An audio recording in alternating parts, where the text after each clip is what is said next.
പ്രിയപ്പെട്ടവരെ, ഈ മണിക്കൂറുകളെ കർത്താവിൻ്റെ കരങ്ങളിലേക്ക് നമുക്ക് സമർപ്പിച്ച് പ്രാർത്ഥിക്കാം. കാരുണ്യവാനായ കർത്താവേ, ഈ നിമിഷങ്ങളെ ഞങ്ങൾ സമർപ്പിച്ച് പ്രാർത്ഥിക്കുന്നു. അങ്ങയുടെ വചനത്തിന് വേണ്ടി ഞങ്ങൾ ദാഹിക്കുന്നു. അവിടുത്തെ പരിശുദ്ധാത്മാവിനാൽ ഞങ്ങൾ ഓരോരുത്തരെ നിറയ്ക്കണമേ. അങ്ങയുടെ ജ്ഞാനം കൊണ്ട് ഞങ്ങളെ നിറയ്ക്കണമേ. അറിവുകൊണ്ട് ഞങ്ങൾ നിറയ്ക്കണമേ. ദൈവത്തിൻ്റെ ജ്ഞാനവും അറിവും ഒന്ന് ഗ്രഹിക്കുവാൻ പരിശുദ്ധാത്മാവായ ദൈവമേ ഞങ്ങളെ അനുഗ്രഹിക്കണമേ എന്ന് പ്രാർത്ഥിക്കാം. വചനത്തിലൂടെ ഞങ്ങൾക്ക് ലഭിക്കുന്ന ഉൾക്കാഴ്ചകൾ ജീവിതത്തിൽ പ്രാവർത്തികമാക്കുവാനായിട്ടുള്ള വലിയ കൃപ പരിശുദ്ധാത്മാവായ ദൈവമേ ഞങ്ങൾക്ക് നൽകണമേ എന്ന് പ്രാർത്ഥിക്കുന്നു. നിമിഷം രണ്ട് കരങ്ങൾ നമ്മുടെ മാറോട് ചേർത്ത് പിടിക്കാം. കാരുണ്യവാനായ കർത്താവേ, വചനത്തിൻ്റെ വെളിച്ചം ഞങ്ങൾക്ക് നൽകണമേ എന്ന് പ്രാർത്ഥിക്കുന്നു.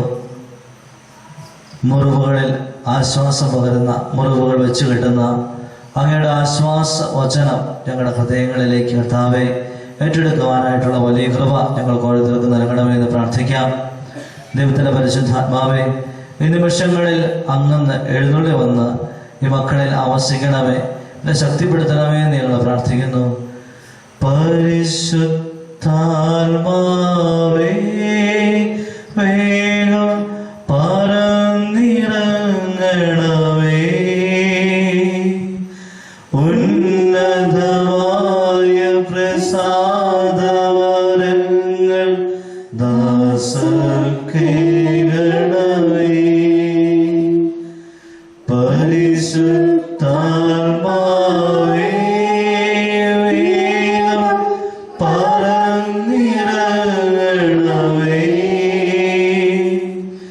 ഉന്നതമായ പ്രസാദവരങ്ങൾ ദാസർക്കേകണമേ. എല്ലാവർക്കും ശാന്തമായിട്ട് ഇരിക്കാം. Hallelujah, hallelujah. പ്രിയപ്പെട്ടവരെ, നമ്മൾ ചിന്തിക്കുക, ദൈവത്തിൻ്റെ കൃപ നമ്മിൽ വർഷിക്കാൻ ദൈവത്തിന് ഒരു സമയമുണ്ട്, ദൈവത്തിന് ഒരു ലക്ഷ്യമുണ്ട്. ദൈവത്തിൻ്റെ കൃപ നമ്മൾ വർഷിക്കപ്പെടാൻ ദൈവത്തിന് ഒരു സമയമുണ്ട്, ദൈവത്തിനൊരു ലക്ഷ്യമുണ്ട്. ഇവിടെ വചനമായിട്ട് ഇവിടെ എടുക്കുക. വിശുദ്ധ ലൂക്കായുടെ സുവിശേഷം 1-ാം അധ്യായം 5 മുതൽ 25 വരെയുള്ള വാക്യങ്ങളാണ്. 5 മുതൽ 25 വരെയുള്ള വാക്യങ്ങളാണ് ഇവിടെ നമ്മൾ കണ്ടുമുട്ടുക. 2 കഥാപാത്രങ്ങളെയാണ്. ആരൊക്കെയാണ്? ചോദ്യത്തിന് വേദികളാകുന്നതായിരിക്കും നല്ലത്. കാരണം രാത്രി ആയതുകൊണ്ട് ഞാൻ ചോദ്യം ചോദിക്കും, നിങ്ങൾ ഉത്തരം പറയും. ഇടയ്ക്ക് നിങ്ങൾ ചോദ്യം ചോദിക്കും, ഞാൻ ഉത്തരം പറയും. അങ്ങനെ പോകുന്നതായിരിക്കും നല്ലത്. Hallelujah, hallelujah. Praise the Lord, praise the Lord. അത് നമ്മളിവിടെ കണ്ടുമുട്ടുന്നത് സക്രിയയെയും എലിസബത്തിനെയുമാണ്. സക്രിയയെയും എലിസബത്തിനെയുമാണ് നമ്മൾ കണ്ടു. ദൈവത്തിൻ്റെ കൃപയ്ക്ക് നമ്മൾ മാതൃഭൂതരായി തീരണമെങ്കിൽ ദൈവത്തിന് ഒരു സമയമുണ്ട്, ദൈവത്തിന് ഒരു ലക്ഷ്യമുണ്ട്. പലപ്പോഴും പലപ്പോഴും നമ്മുടെ ചിന്തകൾ എന്താണ്? നമ്മുടെ ലക്ഷ്യത്തിന് വേണ്ടിയല്ലേ ഇവിടെ വന്നേക്കുന്നത്? അല്ലേ? ലക്ഷ്യമില്ലാതെ ആരെങ്കിലും ഇവിടെ എത്തിയിട്ടുണ്ടോ? ഇല്ല. എന്തൊക്കെയാണുള്ളത്? ജോലി കിട്ടണം, സാമ്പത്തികം മാറ്റണം, വിൽക്കാൻ വെച്ചിരിക്കുന്ന സ്ഥലം വിൽക്കപ്പെടണം, പുതിയ വണ്ടി മേടിക്കാനുള്ള പുതിയ വണ്ടി മേടിക്കാനുള്ള ആഗ്രഹം. അങ്ങനെ പല പല ആഗ്രഹങ്ങളുമായിട്ടാണ് നമ്മളിവിടെ ഇരിക്കുന്നത്. ഈ ആഗ്രഹങ്ങളും പ്രതീക്ഷകളും സ്വപ്നങ്ങളും ഒക്കെ എന്താണ് അർത്ഥത്തിൽ? ദൈവത്തിൻ്റെ കൃപയാണ്, അല്ലേ? ദൈവത്തിൻ്റെ കൃപയാണ്. ദൈവത്തിൻ്റെ കൃപ നമ്മളെ ചൊരിയുന്നതാണ്. ഓരോ അനുഗ്രഹങ്ങളിലൂടെയാണ് ദൈവത്തിൻ്റെ കൃപ നമ്മുടെ ജീവിതത്തിലേക്ക് ഉണ്ടാകുന്നത്. Hallelujah, hallelujah, hallelujah. അപ്പോൾ ഇന്നത്തെ സുവിശേഷത്തിലൂടെ പ്രത്യേകിച്ചും വിശുദ്ധ ലൂക്കായുടെ സുവിശേഷം 1-ാം അധ്യായം 5 മുതൽ 25 വരെയുള്ള വാക്യത്തിലൂടെ നമ്മൾ കടന്നു പോകുമ്പോൾ അവിടെ വൃദ്ധ ദമ്പതിമാരായ 2 വ്യക്തിത്വങ്ങളെയാണ് നമ്മൾ കാണുക. സക്രിയയും എലിസബത്തും, അല്ലേ? അപ്പോൾ ഒന്നാമതായിട്ട് ദൈവത്തിൻ്റെ കൃപയ്ക്ക് നമ്മൾ പാത്രീഭൂതരായി തീരാൻ വേണ്ടി അത് മനുഷ്യന്റെ മഹിമയെ ആശ്രയിച്ചല്ല, മനുഷ്യന്റെ മഹിമയെ ആശ്രയിച്ചല്ല, അല്ലെ? ഈ സുവിശേഷത്തിലൂടെ കടന്നു പോകുമ്പോൾ വളരെ വ്യക്തമായിട്ട് കാര്യങ്ങൾ കണ്ടെത്താനായിട്ട് സാധിക്കും. ആ സുവിശേഷം നമ്മൾ ഒത്തിരി വായിച്ച് പോകുന്നതിനേക്കാൾ നല്ലത് രാത്രിയിൽ വായനയായി കഴിഞ്ഞാൽ ഉറക്കം വരാനായിട്ട് ചാൻസ് ഉള്ളത് കൊണ്ട് ഞാൻ അങ്ങനെ പറഞ്ഞോളാം. ഒന്നാമതായിട്ട് പറയുക, ദൈവത്തിന്റെ കൃപ മനുഷ്യന്റെ ജീവിതത്തിൽ വർഷിക്കപ്പെടാൻ ദൈവത്തിനൊരു സമയമുണ്ട്, ദൈവത്തിനൊരു ലക്ഷ്യമുണ്ട്. അതുകൊണ്ട് തന്നെ മനുഷ്യന്റെ മഹിമയെ ആശ്രയിച്ചല്ല അവന്റെ ജീവിതത്തില് അത്ഭുതങ്ങളും അടയാളങ്ങളും നടക്കുക എന്ന് വചനം ഒന്നാമതായിട്ട് പറയുക. ഒന്ന് പറയുക, സക്കറിയ ഏത് ഗണത്തിൽപ്പെട്ട വ്യക്തിയാണ്? അബിയായുടെ ഗണത്തിൽപ്പെട്ട പുരോഹിതനായ സക്കറിയ. അബിയായുടെ ഗണത്തിൽപ്പെട്ട പുരോഹിതനായ സക്കറിയ. വീണ്ടും പറയുകയാണ്, എലിസബത്ത്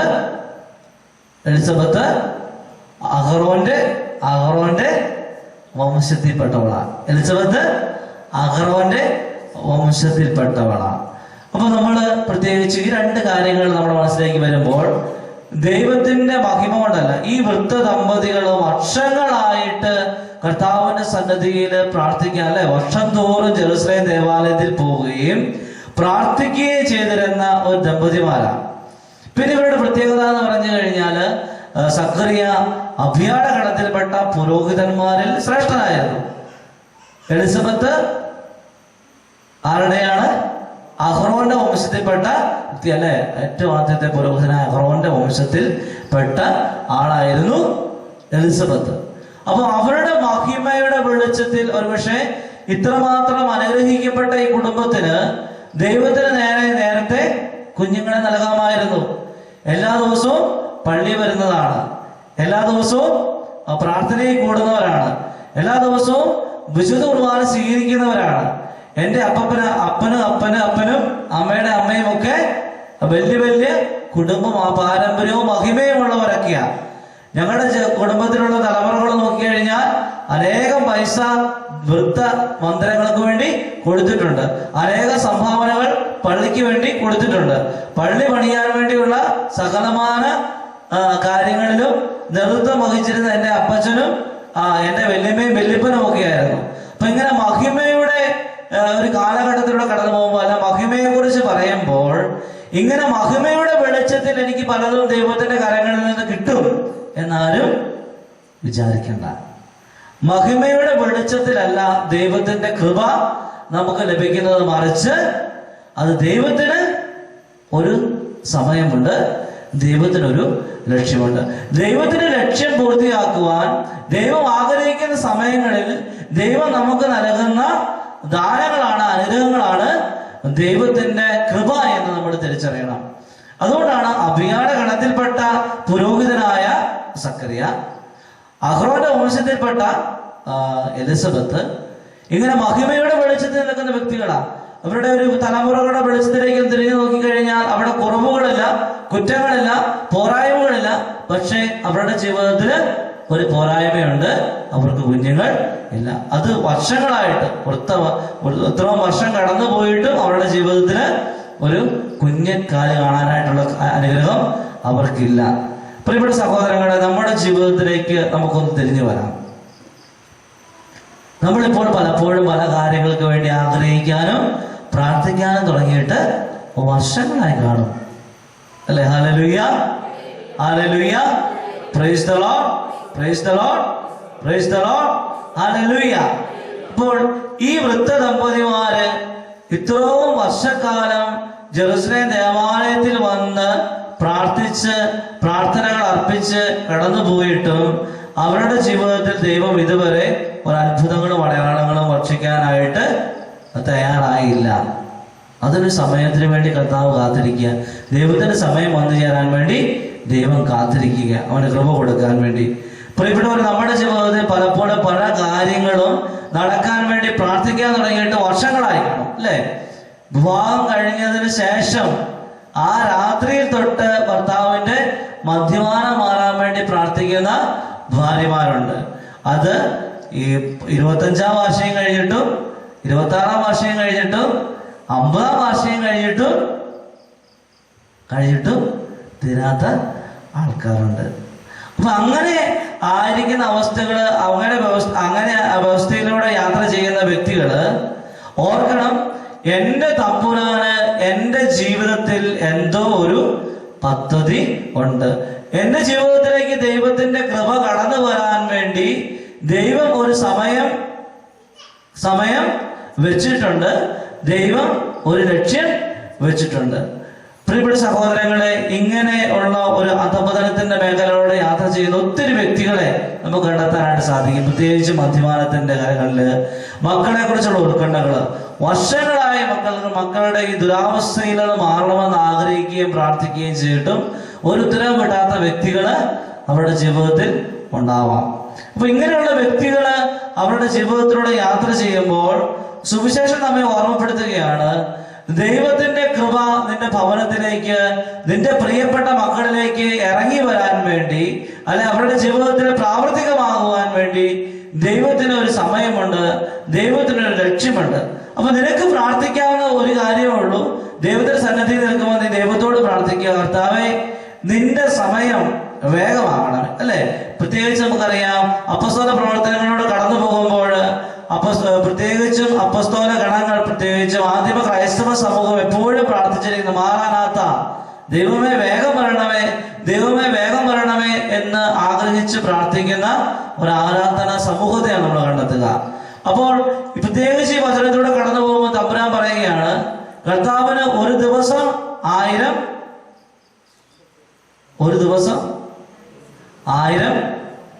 വർഷങ്ങൾ പോലെയും 1000 വർഷങ്ങൾ അസ്തമിച്ച ഒരു ദിവസം പോലെയാണ്. അപ്പൊ അതുകൊണ്ട് നമ്മൾ സുവിശേഷത്തിൽ കാണുന്നുണ്ട്, ഇന്നത്തെ കാലത്തിലുള്ള മക്കൾ പണ്ട് കാലത്തുള്ള മക്കളെക്കാൾ, വെളിച്ചത്തിന്റെ മക്കളെക്കാൾ ബുദ്ധിശാലികളാണ്, വെളിച്ചത്തെ മക്കളെക്കാൾ ബുദ്ധിശാലികളാണ്. അതുകൊണ്ട് നമുക്ക് നമ്മുടെ പ്രാർത്ഥനയിൽ ചില തന്ത്രങ്ങളൊക്കെ ഉപയോഗിക്കാം. എങ്ങനെയാണ് തന്ത്രങ്ങള്? കർത്താവേ നിന്റെ സമയം വേഗമാക്കണം. കാരണം 1000 വർഷങ്ങളെ ഒരു ദിവസമാക്കാനും ഒരു ദിവസത്തെ 1000 വർഷം ആക്കാനും കഴിവുള്ള കർത്താവെ, എന്റെ ജീവിതത്തിലെ, എന്റെ മക്കളുടെ പ്രശ്നങ്ങളിൽ, എന്റെ കുടുംബത്തിലെ പ്രശ്നങ്ങളിൽ കർത്താവെ നീ ഇതുപോലെ ഇടപെടണമേ എന്ന് ആഗ്രഹിക്കുകയും പ്രാർത്ഥിക്കുകയും ചെയ്യാം. അങ്ങനെ വെളിച്ചത്തിന്റെ മക്കളെക്കാൾ ബുദ്ധിശാലികളായ മക്കൾക്ക് ഇങ്ങനെ പ്രാർത്ഥിച്ചാൽ ദൈവം അത്ഭുതങ്ങളും അടയാളങ്ങളും നൽകും. ഇതൊരു കുറുക്കു വഴിയെ പറഞ്ഞു തന്നുള്ളൂ. Hallelujah, hallelujah, praise the Lord, hallelujah, hallelujah. അതുകൊണ്ട് വചനം പറയുകയാണ്, ദൈവത്തിന്റെ കൃപയും നിന്റെ ജീവിതത്തിൽ വർഷിക്കപ്പെടാൻ ദൈവത്തിനൊരു സമയമുണ്ട്, ദൈവത്തിനൊരു ലക്ഷ്യമുണ്ട്. അതുകൊണ്ട് നിന്റെ മഹിമകള് കർത്താവിന്റെ മുമ്പിൽ നിരത്തിയത് കൊണ്ട് കാര്യമില്ല എന്ന് വചനം പറയുക. വീണ്ടും രണ്ടാമതായിട്ട് വചനം നമ്മെ ഓർമ്മപ്പെടുത്തുകയാണ്, പ്രവൃത്തികൾക്ക് അനുസരിച്ചല്ല ദൈവം പ്രതിഫലം നൽകുക. പ്രത്യേകിച്ച് മംഗളവാർത്തക്കാലത്തിലൂടെ കടന്നു പോകുമ്പോൾ ദൈവത്തിന്റെ കൃപയാകുന്ന പൊന്നോമന കുട്ടനെ നമ്മുടെ ജീവിതത്തിലേക്ക്, പൊന്നോമന പുത്രനെ നമുക്ക് ജീവിതത്തിലേക്ക് കിട്ടാൻ വേണ്ടി ദൈവം നമ്മളോട് പറയുന്ന ചില കാര്യങ്ങളാണ് നമ്മളിങ്ങനെ ആത്മശോധന ചെയ്തുകൊണ്ടിരിക്കുന്നത്. രണ്ടാമതായിട്ട് വചനം പറയും, മംഗളവാർത്തക്കാലത്ത് വചനം പറയുകയാണ്, നമ്മുടെ പ്രവൃത്തികൾക്കനുസരിച്ചല്ല ദൈവം പ്രതിഫലം നൽകുന്നത്, അല്ലെ? പ്രവൃത്തികൾ തൂക്കി കളഞ്ഞിട്ട് നമുക്കൊരു പ്രതിഫലം നൽകിയാൽ നമ്മൾ ആരെങ്കിലും ഇവിടെ ഇരിക്കുവോ? ഇല്ല. അതുകൊണ്ടാണ് ഭർത്താവ് പറയുന്നത്, നമ്മുടെ പ്രവൃത്തികൾക്കനുസരിച്ചല്ല, ദൈവത്തിന് നമ്മുടെ ജീവിതത്തിൽ കൃപകൾ വർഷിക്കാൻ ഒരു സമയമുണ്ട്, ഒരു ലക്ഷ്യമുണ്ട്. അതുകൊണ്ട് ദൈവത്തിന്റെ കൃപ കിട്ടാൻ വേണ്ടി, അല്ലെ കൃപ കിട്ടാൻ വേണ്ടി ദൈവത്തിന്റെ സമയത്തിന് മുമ്പിൽ, അല്ലെങ്കിൽ ദൈവത്തിന്റെ ലക്ഷ്യത്തിന് മുമ്പിൽ നമ്മൾ തലകുനിക്കുക മാത്രം ചെയ്യുക എന്ന് വചനം നമ്മെ ഓർമ്മപ്പെടുത്തുക. രണ്ട്, നമ്മുടെ പ്രവൃത്തികൾക്കനുസരിച്ചല്ല ദൈവത്തിന്റെ കൃപ ലഭിക്കുന്നത്. ഇത് പറയുന്ന അർത്ഥം, സക്രിയ എന്ന് പറഞ്ഞ ആള് ദൈവത്തിന്റെ മുമ്പില് പുരോഹിതനായ മനുഷ്യനാണ്, ദൈവത്തിന്റെ മുമ്പിൽ എന്നും ശുശ്രൂഷ ചെയ്യുന്ന വ്യക്തിയാണ്, അല്ലെ? ദൈവത്തിന്റെ മുമ്പിൽ എന്നും കരഞ്ഞ് പ്രാർത്ഥിക്കുന്ന, ദൈവത്തിന്റെ മുമ്പിൽ ധൂപാർപ്പണം നടത്തുന്ന, ദൈവത്തോട് ചേർന്ന് നിൽക്കുന്ന ഈ സക്രിയ എന്ന മനുഷ്യന് ദൈവം എത്ര പണ്ടേ ഒരു മകനെ വേണേ കൊടുക്കാം. കാരണം എന്നെ സ്നേഹിക്കുന്ന, എനിക്ക് വേണ്ടി എന്നും ശുശ്രൂഷ ചെയ്യുന്ന എൻ്റെ ഈ പ്രിയപ്പെട്ട മകന് വേണ്ടി ഒരു കുഞ്ഞിനെ കൊടുക്കുന്നത് ദൈവത്തിന് നിസ്സാരമായ കാര്യമാണ്. പക്ഷെ ദൈവം കൊടുക്കുന്നുണ്ടോ? ദൈവം കൊടുക്കുന്നില്ല. കാരണം ദൈവത്തിന്റെ കൃപ ഈ ലോകത്തിലേക്ക് ഒഴുക്കാൻ വേണ്ടി ദൈവത്തിനൊരു സമയമുണ്ട്, ദൈവത്തിനൊരു ലക്ഷ്യമുണ്ട്. ഇവിടെ നമുക്കറിയാം, എലിസബത്ത് ഈ ഇത്രയും വർഷക്കാലം കർത്താവിന്റെ സന്നിധി വന്നിട്ട് പ്രാർത്ഥിച്ചിട്ടും കണ്ണീരൊഴുക്കി പ്രാർത്ഥിച്ചിട്ടും ഒരു പുത്രനെ കൊടുക്കാതെ, ഒരു കുഞ്ഞിനെ കൊടുക്കാതിരുന്നിട്ടും അവളുടെ പള്ളിപ്പോക്ക് അവസാനിപ്പിക്കുന്നില്ല. ഈ സക്രിയ അവന്റെ ധൂപാർപ്പണവും പ്രാർത്ഥനയും മുടക്കുന്നില്ല. പ്രിയപ്പെട്ടവരെ, നമ്മുടെ ജീവിതത്തിലേക്ക് നമ്മളൊന്ന് തിരിഞ്ഞു വരുമ്പോൾ ദൈവത്തിന്റെ കൃപ എൻ്റെ ജീവിതത്തിലേക്ക് ഒഴുകുന്നത് കർത്താവിനൊരു സമയമുള്ളപ്പോഴും കർത്താവിന് ഒരു ലക്ഷ്യമുള്ളപ്പോഴുമാണെന്നുള്ള കാര്യം തിരിച്ചറിയാനും, അങ്ങനെ തിരിച്ചറിഞ്ഞുകൊണ്ട് കർത്താവിന്റെ കർത്താവിൻ്റെ ബലിയർപ്പണത്തിലേക്കും അല്ലെ കർത്താവിൻ്റെ പ്രാർത്ഥന ശൈലിയിലേക്കും അല്ലെ ദേവാലയത്തിലേക്കും ഒക്കെ പ്രാർത്ഥനയിലേക്കും ഒക്കെ നമ്മൾ കടന്നു വരാനായിട്ട് നമ്മൾ തയ്യാറാകണം. പക്ഷെ പലപ്പോഴും നമ്മൾ ചെയ്യുന്നത് എന്താ? ഒരു ദിവസം പ്രാർത്ഥിക്കും, കിട്ടിയില്ല. അടുത്ത ദിവസം വന്ന് പ്രാർത്ഥിക്കും, കിട്ടിയില്ല. ഉടനെ നമ്മൾ കളം മാറി കളം മാറി പിടിക്കും. നമുക്ക് സഭയിൽ ഇഷ്ടം വിശുദ്ധന്മാരുള്ളത് കൊണ്ട് അന്തോണിസിൻ്റെ അടുത്ത് പോയി നമ്മളൊരു 9 കണക്കിൽ ഏതാണ്ട് കണക്കൊക്കെ ഉണ്ട്. 9, 13, പിന്നെ എത്രയാ? എനിക്ക് 2 നമ്പർ അറിയത്തുള്ളൂ. 9, 13 ഒക്കെ ഞാൻ കേട്ടിട്ടുള്ളൂ. 7 ഉണ്ട്. 7 ദിവസം പോവുക, 9 ദിവസം പോവുക, 13 ദിവസം പോവുക. ഓക്കെ, എൻ്റെ അടുത്ത് പ്രാർത്ഥിക്കാൻ വരുന്നത് 30 ദിവസം പ്രാർത്ഥിക്കാനാണ് പറയുന്നത്. Hallelujah, hallelujah, praise the Lord, praise the Lord, hallelujah. അപ്പോൾ പ്രിയപ്പെട്ട സഹോദരങ്ങളെ, അങ്ങനെ 7 ദിവസം, 9 ദിവസം, 13 ദിവസം ഒക്കെ പ്രാർത്ഥിച്ചിട്ട് അന്തോനീസ് പോരാഞ്ഞപ്പോൾ നമ്മൾ എന്ത് ചെയ്യും? അന്തോനീസിനെ കട്ട് ചെയ്ത് യൂദാസ്തേവൂസിനെ പിടിക്കും. യൂദാസ്തേവൂസിനെ പിടിക്കും. അവിടെ 13, 7 ഒക്കെ കറങ്ങും. അവിടെ കിട്ടിയില്ലെങ്കിൽ പിന്നെ അടുത്ത അൽഫോൻസ് വരും. പിന്നെ പവർഫുള്ളായിട്ട് നമ്മൾ സ്ട്രോങ് ആയിട്ടുള്ള ആൾക്കാരല്ല. പിന്നെ ഗീവർഗീസ്, പിന്നെ അറിയാം പവർഫുൾ ആൾക്കാരൊക്കെ കിട്ടാത്തതുകൊണ്ട് അല്ലേ. അപ്പൊ അതിനനുസരിച്ച് നമ്മൾ നിങ്ങൾ ഇതുപോലെ വെള്ളം കൂട്ടുന്നതുകൊണ്ട് അച്ഛന്മാർക്കാകപ്പാടെ ടെൻഷനാണ്. ദൈവമേ, അന്തോണിസിന്റെ അടുത്ത ആൾക്കാർക്ക് സാധനം കിട്ടുന്നില്ല. അപ്പോൾ ഗീവർഗീസിനെ വെക്കും. ഈ വിശുദ്ധനെ ആരെയും കണ്ടിട്ടുണ്ടോ? ഈ അടുത്ത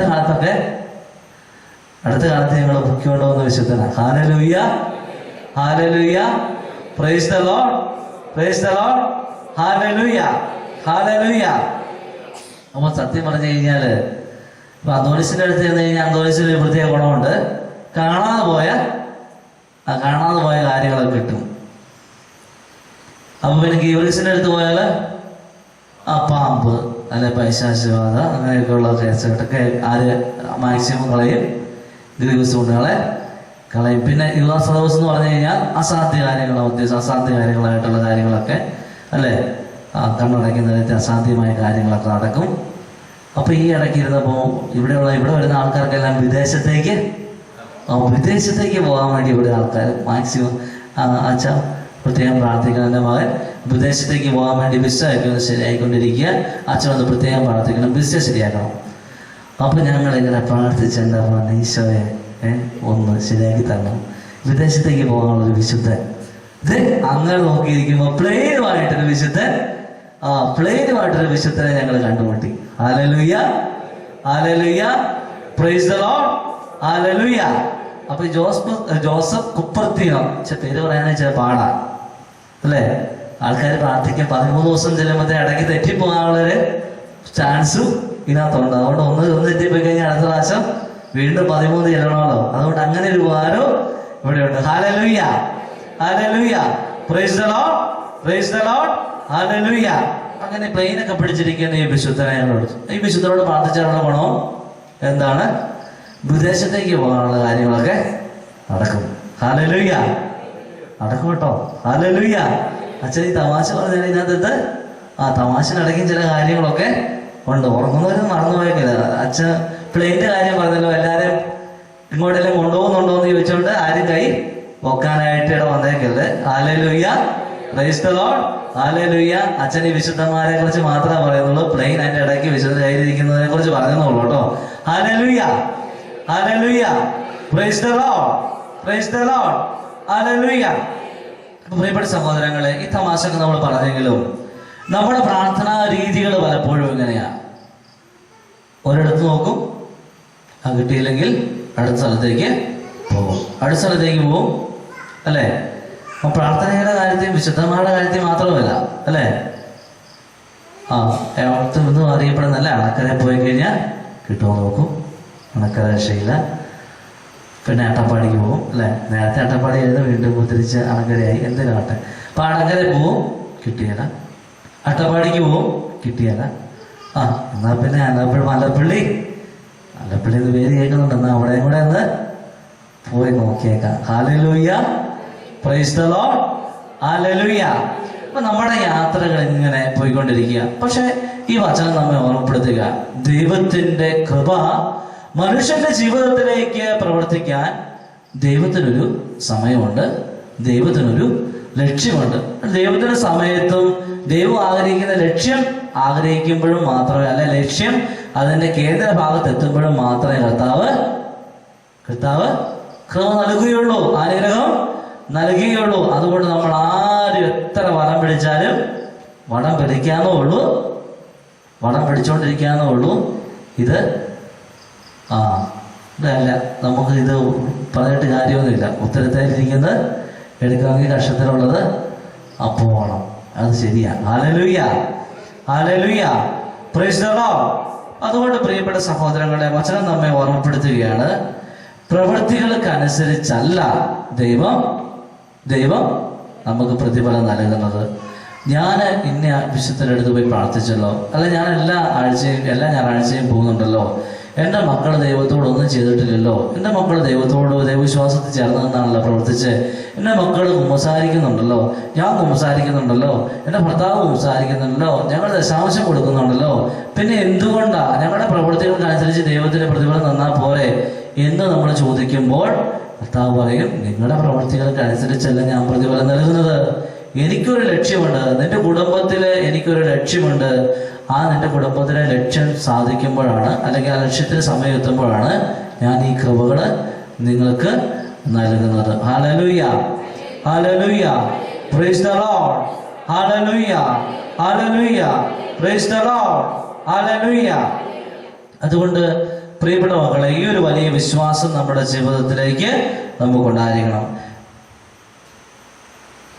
പിന്നെ അടുത്തതായി, മനുഷ്യന്റെ നീതിക്കനുസരിച്ചല്ല. ഓരോ മനുഷ്യന് ചില നീതിയുണ്ട്. എൻ്റെ നീതിക്കനുസരിച്ചല്ല കർത്താവ് പ്രതിഫലം നൽകുന്നത്.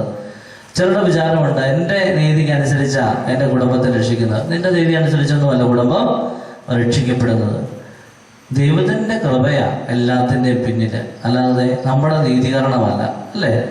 നമുക്ക് ഓർക്കാം, ഈ സക്രിയയുടെയും ഈ എലിസബത്തിൻ്റെയും ജീവിതത്തിലൂടെയൊക്കെ യാത്ര ചെയ്യുമ്പോൾ ഇത്ര നീതിയുള്ള മനുഷ്യരവര്, അല്ലെ? ഒരു കാരണവശാലും ഇവർ ശിക്ഷിക്കപ്പെടാനായിട്ട് പോലും ശിക്ഷിക്കപ്പെടാൻ പാടില്ല.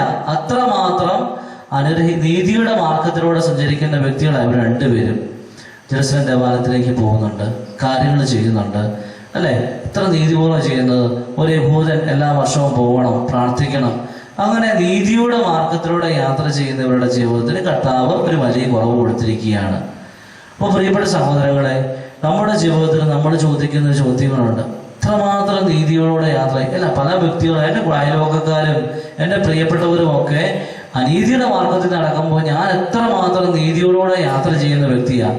ഞാൻ എത്രമാത്രം നീതിയോടെ യാത്ര ചെയ്തിട്ട് കർത്താവെ, എന്തുകൊണ്ടാണ് എൻ്റെ ജീവിതത്തിൽ എൻ്റെ പിള്ളേർക്ക്, എൻ്റെ മക്കൾക്ക്, എൻ്റെ ജീവിത പങ്കാളിക്ക്, എൻ്റെ പ്രിയപ്പെട്ടവർക്ക് നീ ഇത്രമാത്രം ദുരിതങ്ങൾ കൊടുക്കുന്നത്, വേദന കൊടുക്കുന്നത് നമ്മൾ പലപ്പോഴും ചോദിക്കാറുണ്ട്. അപ്പൊ കർത്താവ് പറയാം, ആ ചോദ്യങ്ങളൊക്കെ നിങ്ങൾ അവസാനിക്കുക, ഈ വചനഭാഗത്തിലേക്ക് നിങ്ങളത് ശ്രദ്ധിച്ച്.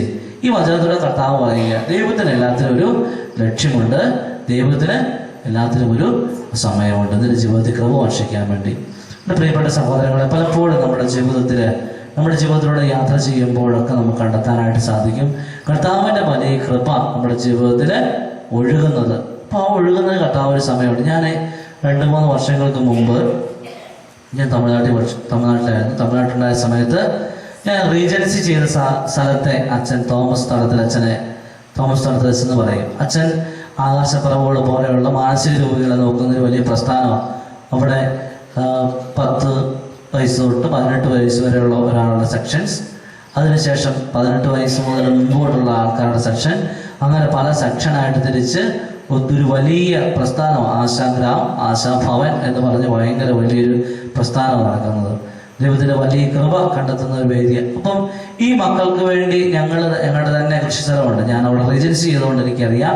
ഞങ്ങൾക്ക് 10-75 ഏക്കർ സ്ഥലമുണ്ട്. അപ്പം ഈ 75 ഏക്കർ സ്ഥലങ്ങളിൽ ഞങ്ങൾ പലതരത്തിലുള്ള കൃഷിയാണ്. കരിമ്പുണ്ട്, അതിനകത്ത് കടലയുണ്ട്, ജവാരി എന്ന് പറഞ്ഞ സാധനമുണ്ട്, പിന്നെ ഗോതമ്പുണ്ട്, മാവുണ്ട്, സപ്പോട്ടയുണ്ട്, അങ്ങനെ എല്ലാ സാധനങ്ങളും ഞങ്ങൾ ഈ മക്കൾക്ക് വേണ്ടി ഞങ്ങൾ നടാറുണ്ട്. ഞാൻ എൻ്റെ റെജൻസിയുടെ സമയത്താണ് ഞങ്ങൾ നടുന്നത്. ഈ 75 ഏക്കർ സ്ഥലത്ത് ഒരു ചെറിയ കുടിലുണ്ട്. ആ കുടിലിൽ ഞാനും ഒരു 3 പശുവും 5 പട്ടിയും, മനുഷ്യനൊന്നും ഇല്ലായിരുന്നു. അപ്പം ഇങ്ങനെ ഞാനൊക്കെ ഇങ്ങനെ ജീവിച്ച ആളാണ്. അപ്പം ഈ ഒരു 75 ഏക്കറെ ഞാനുണ്ട്, ഒരച്ഛനുണ്ട്. അപ്പോൾ ഞങ്ങൾ അതിരാവിലെ എഴുന്നേക്കും, ഈ പശുവിനെ കറക്കും. പശുവിനെ കറന്നിട്ട് കൊണ്ടുപോയി അച്ഛൻ നല്ലൊരു കറവക്കാരനാണ്. Hallelujah, praise the Lord, hallelujah, hallelujah, praise the Lord, praise the Lord, hallelujah. ഇങ്ങനെയൊക്കെ ഇരിക്കുന്നു സംഗതി. നമ്മൾ കറവക്കാരനായിട്ടുണ്ട്, കുശിനി പണിക്കാരനായിട്ടുണ്ട്. ഇനി പറമ്പിൽ മാവ്, ഞങ്ങൾ എത്ര മാവ് നട്ടേക്കെന്നറിയാം? 500 മാവ്, പേര എല്ലാം ഉണ്ട്. അപ്പൊ നല്ലൊരു കൃഷി കാരണമാണ്. അപ്പൊ സംഗതി കണ്ടാൽ കുരുടെ കാശില് വെടക്കണം. നമ്മുടെ പണിയൊക്കെ സ്ട്രോങ് ആണ്. Hallelujah, hallelujah.